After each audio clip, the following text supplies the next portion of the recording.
ఒకటి తిమోతి పత్రిక 3వ అధ్యాయము మొదటి 7 వచనాలు.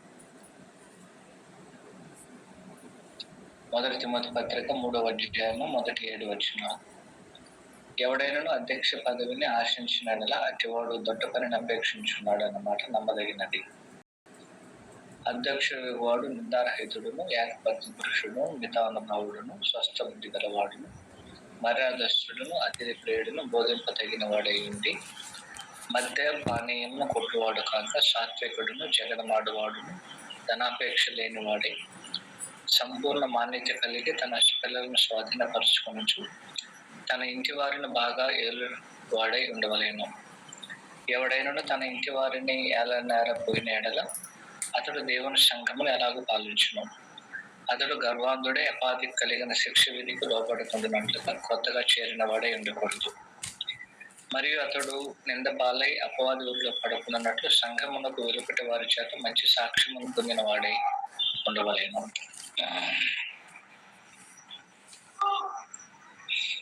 మొదటి 7 వచనములు సంఘ పెద్దల గురించి తెలియజేయబడినటువంటి సందేశం. దానికి ముందుగా మొదటి 3వ అధ్యాయము తిమోతి పత్రిక 3వ అధ్యాయం అవుట్లైన్ చూసి మనము ముందుకెళ్దాం. సంఘ పెద్దల అర్హతలు ఏమిటో మొదటి 7 వచనాల్లో తెలియజేయబడింది.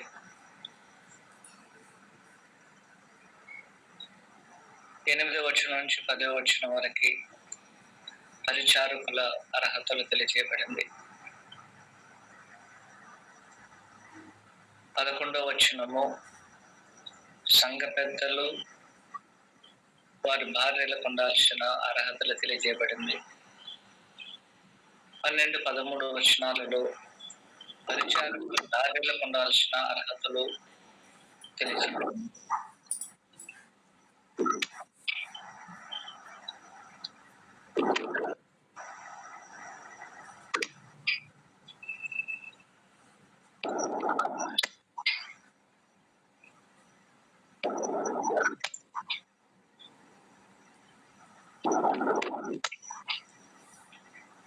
పద్నాలుగో వచనంలో ఇక తిమోతి పత్రికను రాయడానికి సంఘం యొక్క పునాది దేవుని వాక్యమై ఉండాలని తిమోతి గారికి తెలియజేసే అంశము. ఈ విధముగా 3 మనము 3వ అధ్యాయం చదవడానికి అవకాశం ఉంది. దాంట్లో మనము మొదటి 7 వచనాలను మనము చదువుతాం. 1 తిమోతి పత్రిక, 2వ తిమోతి పత్రిక మరియు తీతు పత్రికలు. మ్యూట్ లో పెట్టినా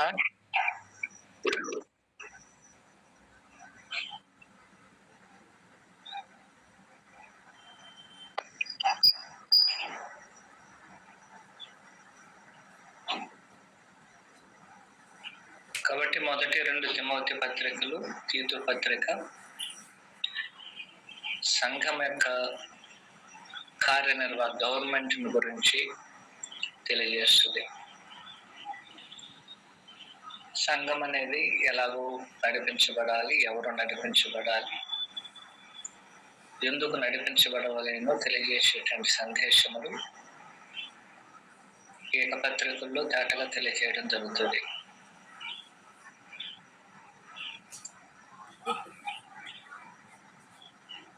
వాస్తవానికి తిమోతి గారిని, తీతు గారిని ఎఫెసు ప్రాంతంలో పంపించడానికి గల కారణము మనం అపోస్తల కార్యం 20వ అధ్యాయం 38వ వచనంలో చదవచ్చు. అపోస్తల కార్యము 20వ అధ్యాయము 38వ వచనంలో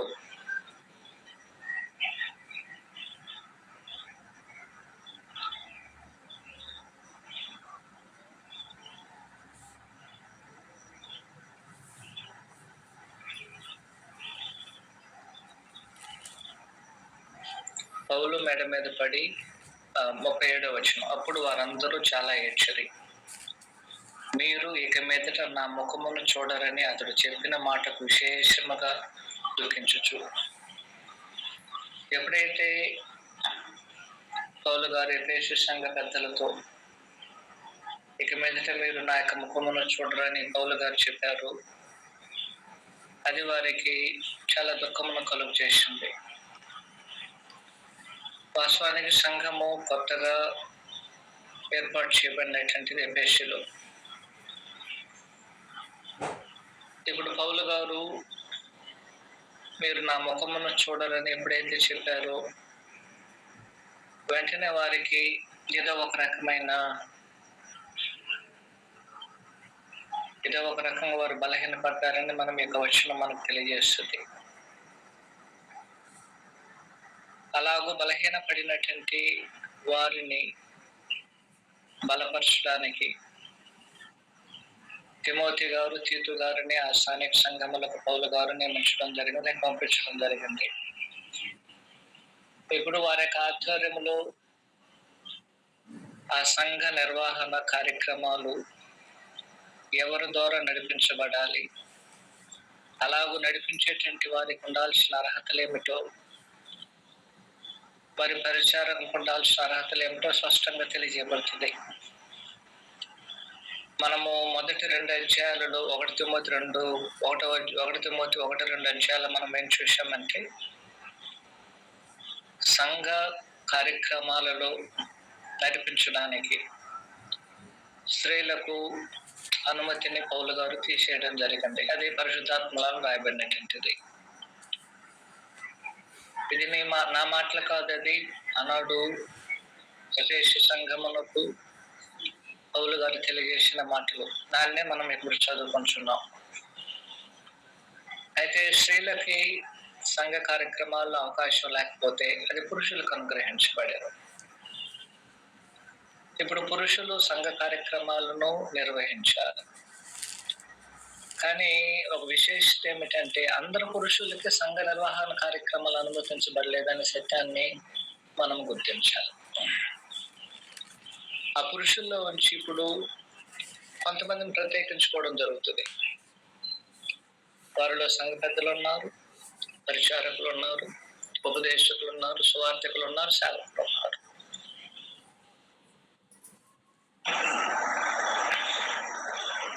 ఇలాగున ప్రతి స్థానిక సంఘము సంఘ పెద్దల ద్వారా సంఘం యొక్క కార్యక్రమాలు, సంఘ నిర్వహణ కార్యక్రమాలు జరగాలనేది దేవుని ఉద్దేశమని, అలాగున బలహీన పడినటువంటి స్థానిక సంఘములను అక్కడ ఉన్నటువంటి వారిని బలపరచడానికి తిమోతి గారిని అక్కడికి పంపించి ఎలాగున దేవుని యొక్క లేఖనముల ద్వారా తిమోతి గారిని పౌలు గారు బలపరిచి ఆ తిమోతి గారు అక్కడున్న సంఘ పెద్దలను, పరిచారకులను, సేవకులను బలపరచడానికి ఇక పత్రిక రాయబడిన దాని సత్యమును మనమందరము గుర్తించాల్సినటువంటి అవసరం అనేది ఉంటున్నది. అయితే మనము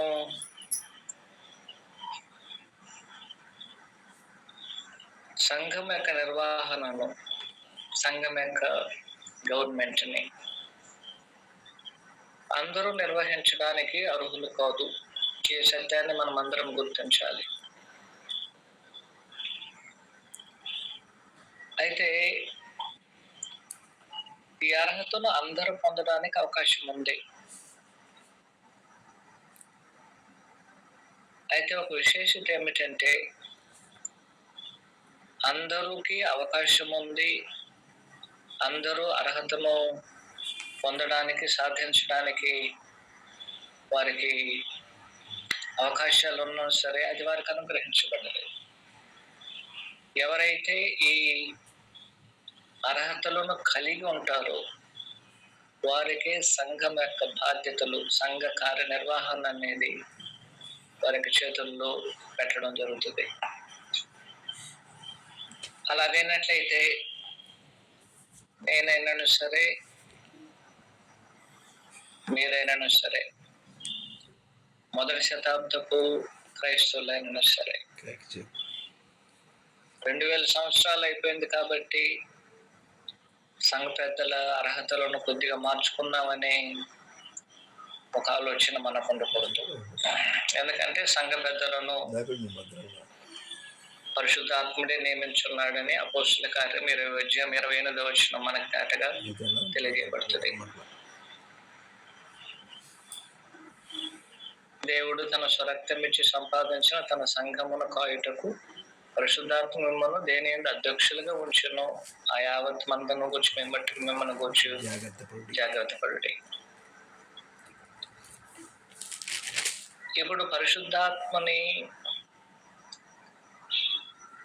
వ్యతిరేకించడము ఒక రకంగా ఈ అర్హతలు లేకుండా నియమించబడినట్లయితే మనము పరిశుద్ధాత్మని యొక్క ఇచ్చిన అర్హతలను మనము ధిక్కరించి పరిశుద్ధాత్మను మనము వ్యతిరేకిస్తున్నాం. ఈ విధానంలో మనం అనేక సందర్భాల్లో పరిశుద్ధాత్మను దుఃఖపరుస్తున్నాం. దుఃఖపరిచేటంటే ఒక విషయంలో ఒకటి ఇది. పరిశుద్ధాత్ముడు ఇచ్చిన అర్హతలు కాకుండా దానికి అర్హతలను తగ్గించి మనం అనుకున్న వారిని సంఘ పెద్దలుగా నియమించినట్లయితే మనం పరిశుద్ధాత్మను దుఃఖపరుస్తున్నాం. పరిశుద్ధాత్మను మనము ఎదురిస్తున్నాం. ఆనాడు పరిశుద్ధాత్మను దుఃఖపరిచిన వారు, ఎదిరించిన వారి పరిస్థితిని మనం ఇశ్రాయేలీయుల గురించి బాగా ఎరిగినటువంటి వారు. ఆనాడు హెబ్రీ పత్రిక 4వ అధ్యాయంలో గమనించినట్లయితే 3-4 అధ్యాయాలలో ఆనాడు ఇశ్రాయేలీయులు పరిశుద్ధాత్మని వారు దుఃఖపరిచారు, దాన్ని శోధించారు.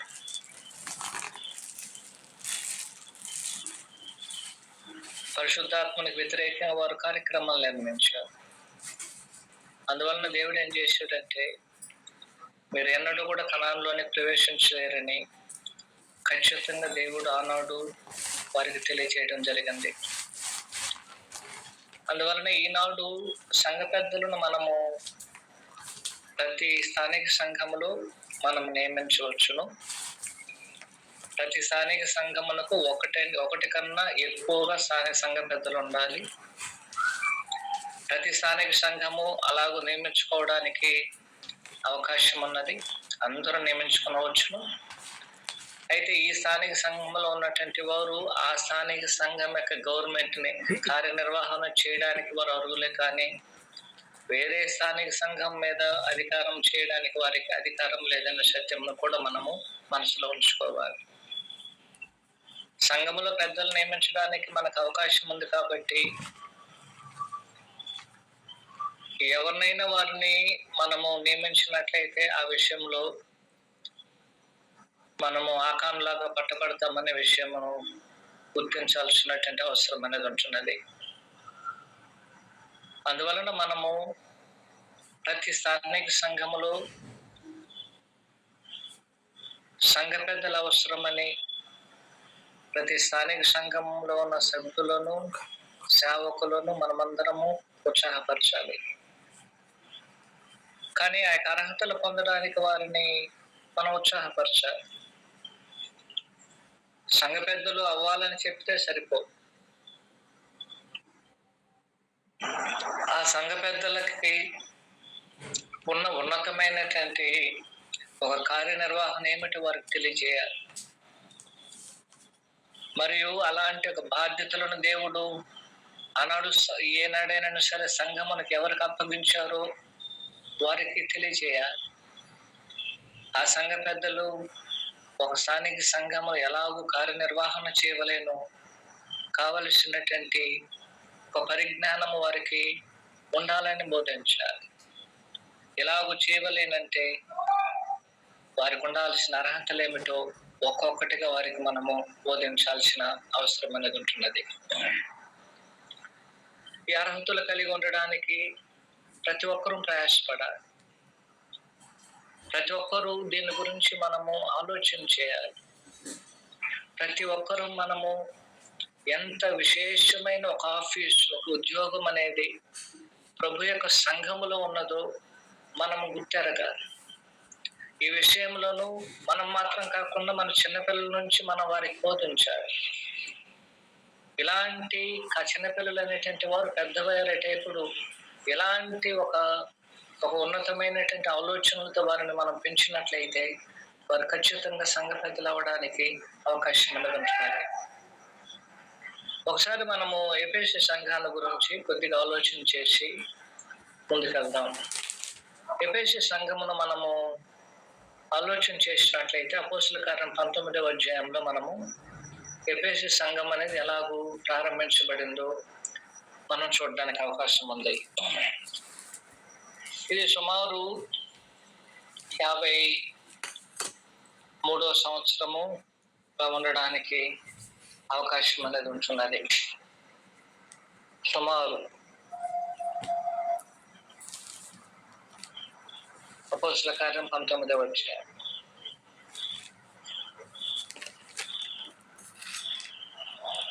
ఈ 19వ అధ్యాయంలో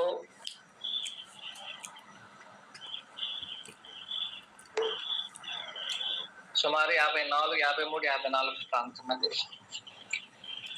20వ అధ్యాయము సుమారు 57, 58 ప్రాంతం. ఇప్పుడు 19వ అధ్యాయము 54 అనుకున్నట్లయితే అపోస్తలుల కార్యం 20వ అధ్యాయం అనేది 57 లేక 58. ఈ 3-4 సంవత్సరములలో ఒక సంఘములో సంఘ పెద్దలు అవ్వడానికి అవకాశం ఉందండి.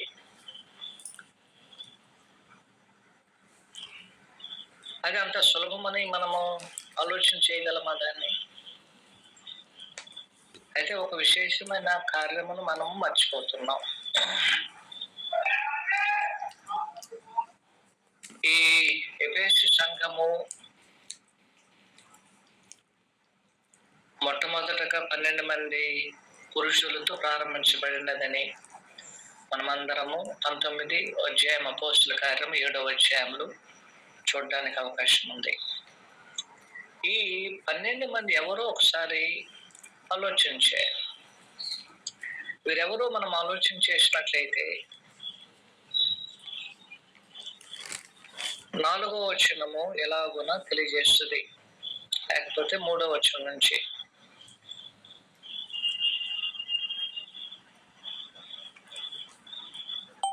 అప్పుడు అతడు అలాగైతే మీరు దేనిని బట్టి బాప్తిసం పొందితారని అడగగా వారు యోహాను బాప్తిసం బట్టి అనిరి. అందుకు పౌలు యోహాను తన వెనక వచ్చువాని యందు అనగా యేసునందు విశ్వాసం ఉంచవలెన ప్రజలతో చెప్పుచు మారు మనసు విషయమై బాప్తిసం ఇచ్చినని చెప్పుకొనెను. వారు ఆ మాటలు విని ప్రభువైన యేసు నామమున బాప్తిసం పొందారు. యోహాను గారి ఒక ప్రాథమికమైన పని ఏమిటంటే ప్రభు కొరకు మనుషులను సిద్ధపరచడం, ప్రభు త్రోవలను సరళం చేయడం, వారందరూ ప్రభువునందు విశ్వాసం ఉంచి ఆయన ద్వారా రక్షణ పొంది ఆయనను అనుసరించడానికి బాప్తిసం ఇచ్చే యోహాను గారు అనేకమైన శిష్యులను ఆయన ఏర్పాటు చేశారు. ఆ శిష్యులు యోహాను గారి యొక్క శిష్యుల్ని ఇప్పుడు మనము 19వ అధ్యాయం అపోస్తలుల కార్యంలో చూస్తున్నాం. ఈ 19వ అధ్యాయంలో ఉన్న ఈ 12 మందిని మనం గుర్తించినట్లయితే వీరు వెంటనే పౌలు గారు ప్రభు యొక్క మాటను చెప్పిన వెంటనే వారు విని విశ్వాసం చేశారు. ఎందుకంటే ఆనాడు బాప్తిసం ఇచ్చే యోహాను గారు తెలియజేశారు, ఇదిగో నా వెనక ఒక ఆయన వస్తున్నాడు, ఆయన చెప్పుల వారిని ఇప్పటికైనా నేను పాత్రను కాదు, ఆయన్ని మీరు వెంబడించండి అని చెప్పారు. ఆయన యోహాను గారు యేసుక్రీస్తు వారి వైపు తన చేయిని చూపించారు. అందువలన ప్రభు కొరకు వారందరూ ఎదురు చూస్తున్నారు. ఆయన చనిపోయిన తర్వాత ఆయన శిష్యులు అనేకమైన ప్రాంతాలకు చెదిరిపోయారు. చెదిరిపోయినటువంటి వారు యోహాను గారు చెప్పినటువంటి నియమములను, వారు ఇచ్చినటువంటి క్రమములను, వారికి కావలసిన అన్ని రకములైన ఒక పరిశుద్ధతను కలిగి ఆనాడు వారు జీవించడం జరిగింది. కానీ యేసుక్రీస్తు వారి ఎద్దకు రాలేదు. కానీ పౌలు గారు ఎప్పుడైతే యేసుక్రీస్తు వారికి మాటను వారితో టచ్ చేశారో వెంటనే బాప్తిస్మిచ్చి యోహాను గారు చెప్పిన మాటలు, పౌలు గారు చెప్పిన మాటలు ఒకటిగా ఉన్నందువలన వెంటనే ప్రభు యొక్క మాటలకు వారు లోబట్టడం జరిగింది. అంటే ఇప్పుడు ఏం చెప్పాలనుకుంటున్నానంటే, ఆనాడు ఇశ్రాయేలీయులలో అనేక మంది కాకుండా కొంతమంది అయినా సరే సంఘ పెద్దలకు ఉండవలసిన అర్హతలను ఆల్మోస్ట్ వారు కలిగి ఉన్నారు. అన్ని అర్హతలు కలిగి ఉన్నారు. అలాంటి అర్హతలను కలిగి వారు జీవిస్తున్నారు. ఎప్పుడైతే వారు విన్నారు 19వ అధ్యాయంలో స్థానిక సంఘం అనేది స్థాపించబడింది, ఆ స్థానిక సంఘం స్థాపించబడిన వారు సంఘ పెద్దలు అయిపోయారు. పౌలు గారు ఆ క్వాలిటీస్ చూశారు, పరిశుద్ధాత్ముడు ఇచ్చిన క్వాలిటీస్ అనేది వర్తించబడింది, అలాగనే సంఘ పెద్దలుగా మార్చబడ్డారు. మన ప్రశ్న ఏమిటంటే, అదే సంవత్సరంలో అదే ప్రారంభించినటువంటి కాలంలోనే ఎలాగ సంఘ పెద్దలు అయ్యారు? ఎందుకంటే ఆల్రెడీ దానికి ముందుగా వారు ఇలాంటి అర్హతలను వారు కలిగి జీవించడానికి వారు యోహాను గారి వలన బోధించబడిన వారై వారు యేసుక్రీస్తు వారి కొరకు ఎదురు చూస్తున్నారు. ఆ మాట విన్న వెంటనే లోబడి ఆయన సంఘములో చేర్చబడి సంఘ పెద్దలకు ఉండవలసిన అన్ని అర్హతలు వారికి కలిగి ఉన్నందువలన వెంటనే వారిని సంఘ పెద్దలుగా ఆనాడు పరిశుద్ధాత్ముడు ఏర్పాటు చేయడం జరిగింది.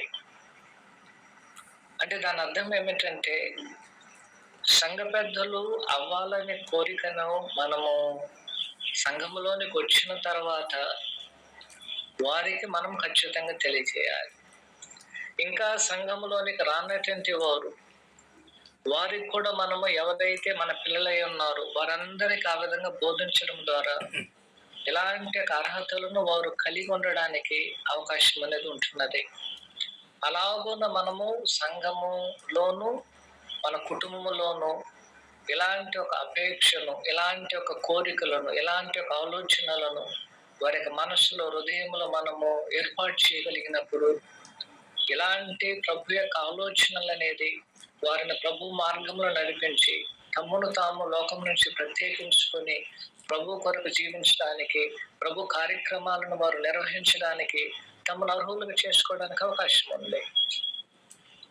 ఈనాడు అనేక మంది సంఘంలో ఉన్నటువంటి వారు ఎందుకు సంఘ పెద్దలు కాలేకపోతున్నారంటే, ఆల్మోస్ట్ వచ్చి మనము సంఘంలోనికి వచ్చిన తర్వాత మనము అన్ని రకాలైన పరిస్థితులను మనము దాటుకొని వచ్చేసాం. యవన ప్రాయంలో ప్రభు కాడిని మోయాల్సిన సమయం అనేది పోయింది. మనము లోకం యొక్క భారాన్ని మోస్తూ కూర్చున్నాం. ఎప్పుడు మనము రూపించబడాలి, ఎప్పుడు మన తల్లిదండ్రులు మన ప్రభు యొక్క శిక్షలు, ప్రభు యొక్క బోధలు పెంచాల్సిన సమయం అనేది అప్పుడు మనము పెంచబడలేకుండా కొన్ని సందర్భాలలో లోకం యొక్క కట్టుబాటులతో మనం పెంచబడిన వారిమే ప్రభుకు దూరం అయిపోయాం. మనం తెలుసుకొని ప్రభువులోనికి వచ్చేటప్పటికి అప్పటికే సమయం అయిపోయింది. అప్పటికి క్వాలిటీస్ మనము కలిగి ఉండాలని ప్రయాసపడినప్పుడు ఎక్కడో ఒక దగ్గర ఏదో ఒక రకంగా మన యొక్క బలహీనత అనేది సంఘ పెద్దలుగా మార్చుకుంటున్నట్లుగా మనల్ని బహిష్కరించడము, మనం అనేక సందర్భాలను మనం చూసి గుర్తించడానికి అవకాశం అనేది ఉంటున్నది.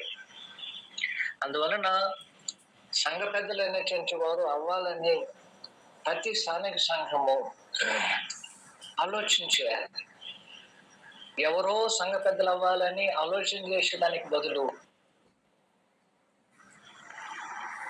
ప్రతి స్థానిక సంఘ సభ్యుడు మీరు సంఘ పెద్దలు అవ్వండి, నేను సంఘ పెద్దలు మీరు అవ్వండి ఇతరుల వైపు చేయి చూపించడానికి బదులుగా మనం ఎందుకు సంఘ పెద్దలు కాకూడదనే విషయమును మనల్ని మనం పరీక్షించుకొని అటువైపున మనము అభివృద్ధి చెందాల్సిన అవసరం అనేది ఉంటున్నది.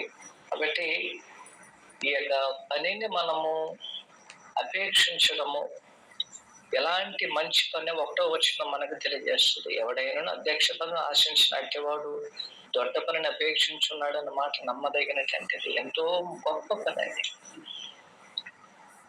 ఎవరి దృష్టిలో గొప్ప పని? దేవుని దృష్టిలో గొప్ప పని. ప్రభు దృష్టిలో గొప్ప పని, పరిశుద్ధాత్మల దృష్టిలో మంచి క్వాలిటీస్ అవి, మరియు సంఘంలో ఉన్న దృష్టిలో కూడా మంచి పని అది. ఏవన్ ఇలాంటి క్వాలిటీస్ మనం కలిగి ఉన్నట్లయితే లోకం దృష్టిలో కూడా ఒక రకం మేలుకైనటువంటిది. అలాంటి ఒక వెల్ క్వాలిఫైడ్ ఎల్డర్స్ ని మనము అపాయింట్మెంట్ చేసుకోవడానికి ప్రతి ఒక్కరూ ఆలోచన చేయాలి. కానీ మనము దాని గురించి ఆలోచన చేయడము అనేక సందర్భాల్లో మనము ఈవెన్ 1 తిమోతి పత్రిక 3వ అధ్యాయం, తీతు 1వ అధ్యాయానికి ఎప్పుడు మనం రాము. ఆ క్వాలిటీస్ మనం చదవము. ఆలోచన చేయండి, గత 10 సంవత్సరాలలో లేక 5 సంవత్సరాలలో 2 సంవత్సరములలో ఎన్నిసార్లు సంఘ పెద్దల యొక్క అర్హతలు మనం చదివాము? ఎన్నిసార్లు సంఘ పెద్దల యొక్క అర్హతలను మనము బోధించాము? ఎన్నిసార్లు సంఘ పెద్దల అర్హతలు సంఘములో బోధించబడింది? ఎన్నిసార్లు సంఘ పెద్దలుగా ఉండాలని ఇంట్లో మాట్లాడుకున్నాం, సహోదరులకు ఉన్నప్పుడు మాట్లాడుకున్నాం, సువార్థికులకు ఉన్నప్పుడు మాట్లాడుకున్నాం. వాటి గురించి మనం వెళ్ళడం ఆలోచన చేయం. అన్ని దాన్ని తీసివేసిన మిగిలిన అన్ని కార్యక్రమాలు మాట్లాడతాం. కారణం ఏమిటంటే సంఘ నిర్వహణ కార్యక్రమం అనేది దేవుడు వారికి అప్పచెప్పాడనే విషయం మనం మర్చిపోయి మనమే సంఘ నిర్వహణ చేయవచ్చు అనే ఒక భావంతో ఈనాడు సువార్థికులు జీవించడము చాలా దారుణమైనటువంటి ఆలోచనను గుర్తించాల్సిన అవసరం అనేది ఉంటున్నది. అలాగైనట్లయితే సంఘ పెద్దలకు ఉండాల్సినటువంటి అర్హతలను ఒక్కొక్క దాన్ని మనం చదువుకుంటూ ముందుకెళ్తాం. 1 తిమోతి పత్రిక 3వ అధ్యాయము 2వ వచనం. అధ్యక్షుడగు వాడు నిందారహితుడును, ఏకపత్ని పురుషుడును, మితానుభావుడును, స్వస్థ బుద్ధి గలవాడును, మర్యాదస్తుడును, అతిథి ప్రియుడును, బోధింపదగిన వాడై ఉండి మద్యపానీయు కొట్టువాడు కాక సాత్వికుడు, జగడమాడువాడు, ధనాపేక్ష లేని వాడై సంపూర్ణ మాన్యత కలిగి తన పిల్లలను స్వాధీనపరుచుకొనొచ్చు తన ఇంటి వారిని బాగా ఏలుడు వారై ఉండవలేను. ఎవడైనను తన ఇంటి వారిని ఎలా నెరకపోయిన ఎడల అతడు దేవుని సంఘమును ఎలాగో పాలించును. అతడు గర్వాంధుడై అపవాది కలిగిన శిక్షకు లోబడకూడనట్లు కొత్తగా చేరిన వాడై ఉండకూడదు. ఈ వాక్యం అనేది 4 ప్రత్యేకమైన ఆలోచనలతో ముడిపడి ఉంటుంది. 1, వ్యక్తిగతంగా మనకు ఉండాల్సిన లక్షణములు, ఉండకూడని లక్షణములు. 2,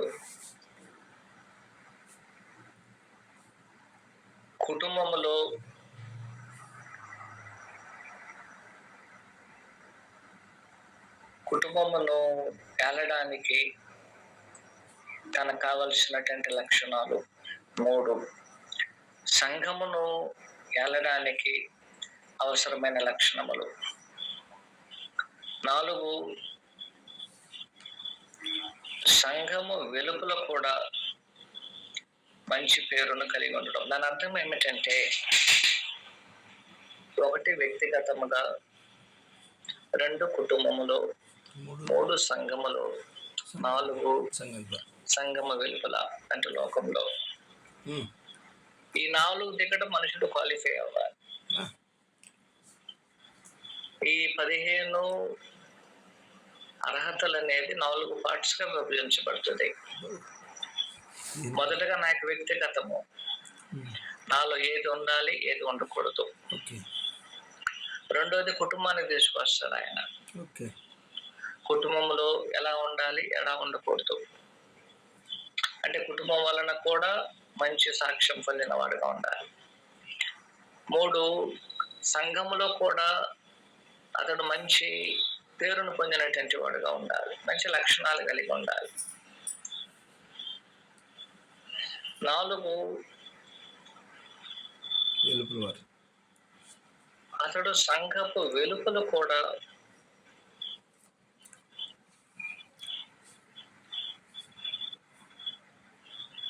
అతడు మంచి పేరును కలిగినటువంటి వాడుగా ఉండాల్సిన అవసరం అనేది ఉంటున్నది. ఎప్పుడైతే మనము వ్యక్తిగతంగా, కుటుంబంలో, సంఘములో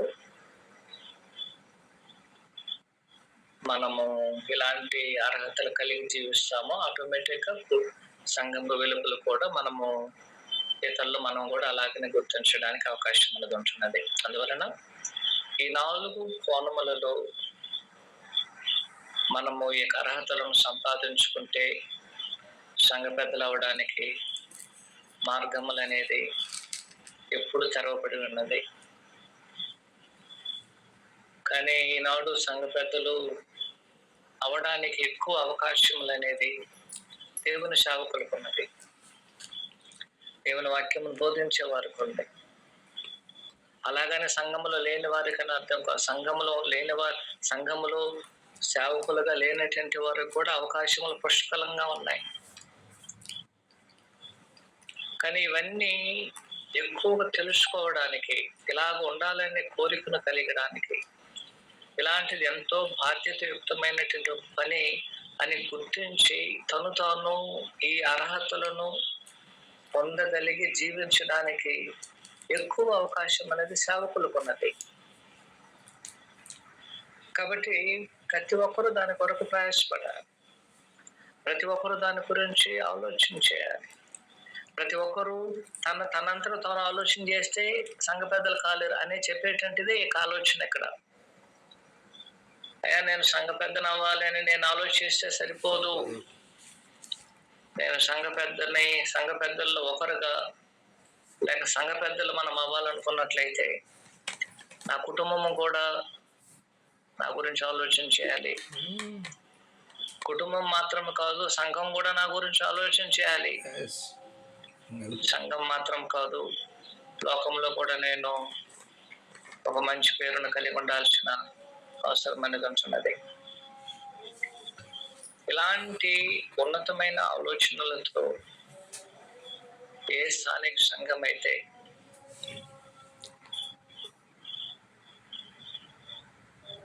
ఇలాంటి ఒక మార్పును ప్రతి స్థానిక సంఘంలో కోరుకుంటుందో అప్పుడే నిజమైన స్థానిక సంఘం యొక్క రూపురేఖలు అనేది ఉంటుంది.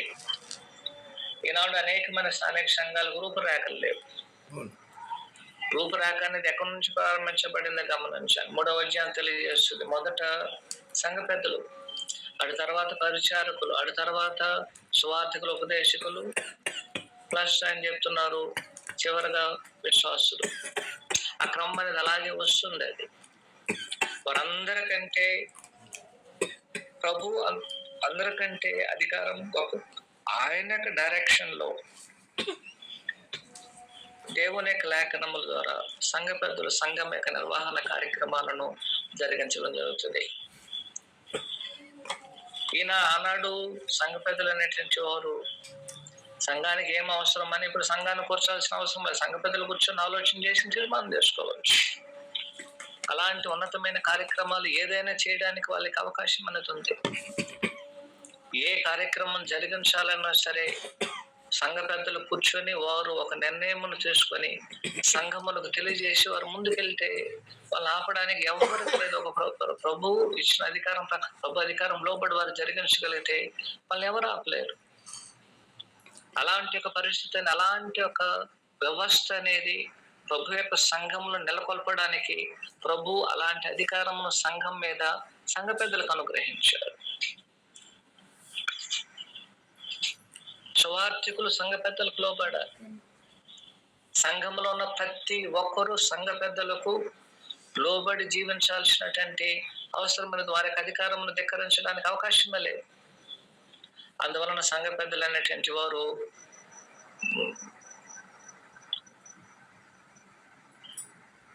గర్వాంధులుగా ఉండకూడదనే విషయమును కూడా గుర్తించాలి.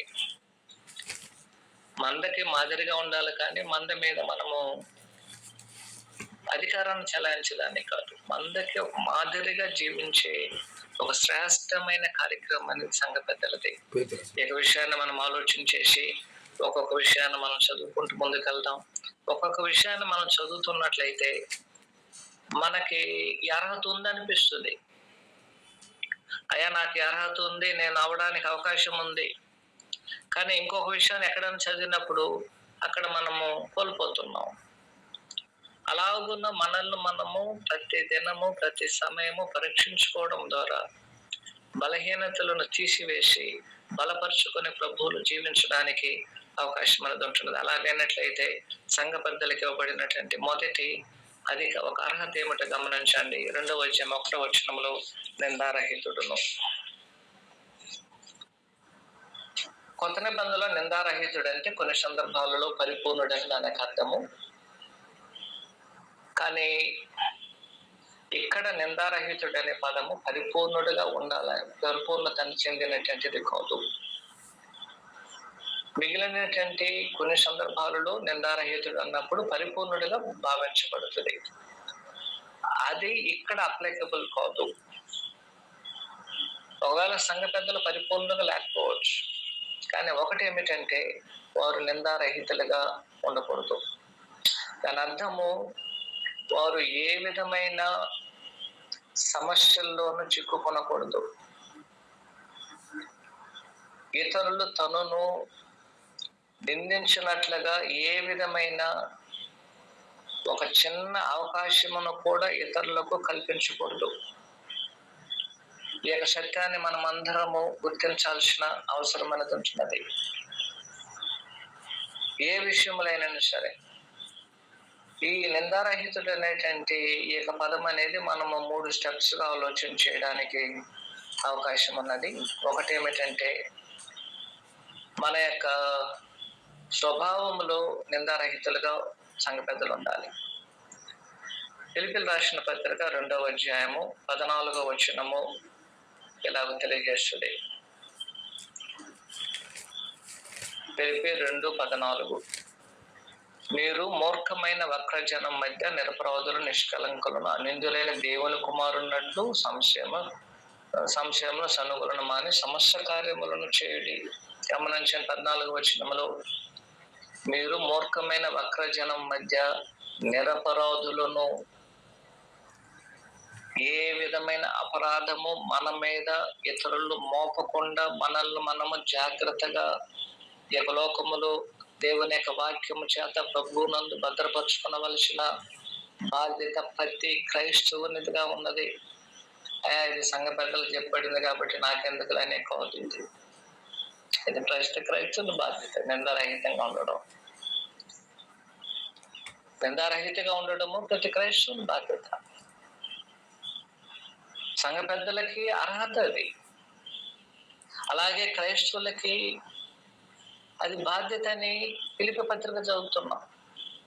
మీరు మూర్ఖమైన వక్రజనం మధ్య నిరపరాధులుగా ఉండాలి. అంటే మీ యొక్క స్వభావం, మీ యొక్క ప్రవర్తన ఇతరులు కనపరిచేటప్పుడు ఎవరు కూడా మన మీద ఈ నేరమును నువ్వు చేశావు, ఈ నేరమును చేయడానికి నువ్వు అవకాశం కల్పించావని ఒక నేరమును మనం మీద మోపకుండా మనం గుర్తించాల్సిన అవసరం అనేది ఉంటున్నది. కాబట్టి ఒకటి, వ్యక్తిగతంగా మన యొక్క స్వభావమును బట్టి మనం నిరపరాధులుగా ఉండాలి. ఈ యొక్క విషయమును మనము గుర్తించాలి. 2, ఎలాగో నిరపరాధులుగా ఉండాలంటే దేవుని యొక్క వాక్యమును బోధించే విషయంలో అబద్ధమును బోధించి ఎవరు మన మీద ఒక అపరాధమును మోపకుండా జాగ్రత్త చూసుకోవాలి. ఆ ఉద్దేశం అనేది అది.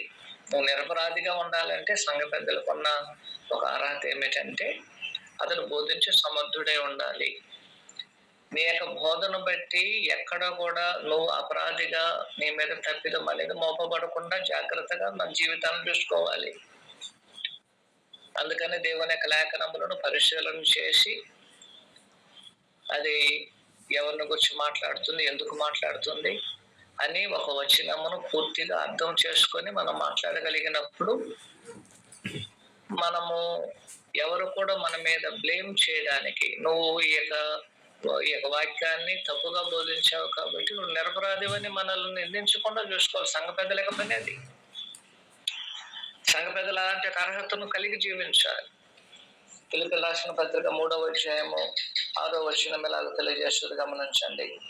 ఫిలిప్పీయులకు రాసిన పత్రిక 3వ అధ్యాయము 6వ వచనము ఆసక్తి విషయమును సంఘమును హింసించి వాడని గమనించండి.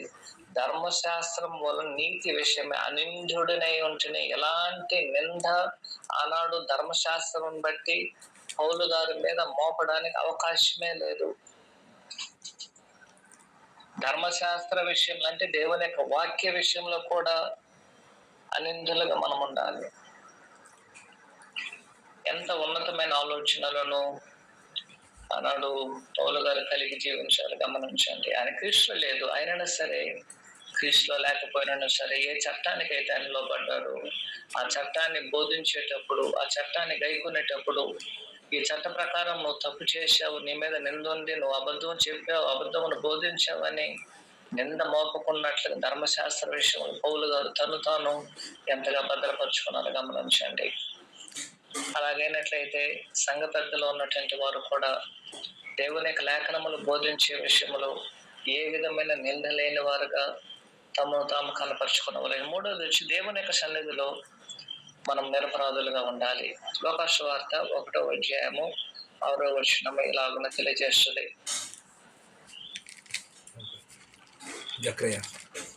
లోకాసు వార్త 1వ అధ్యాయము 6వ వచనం.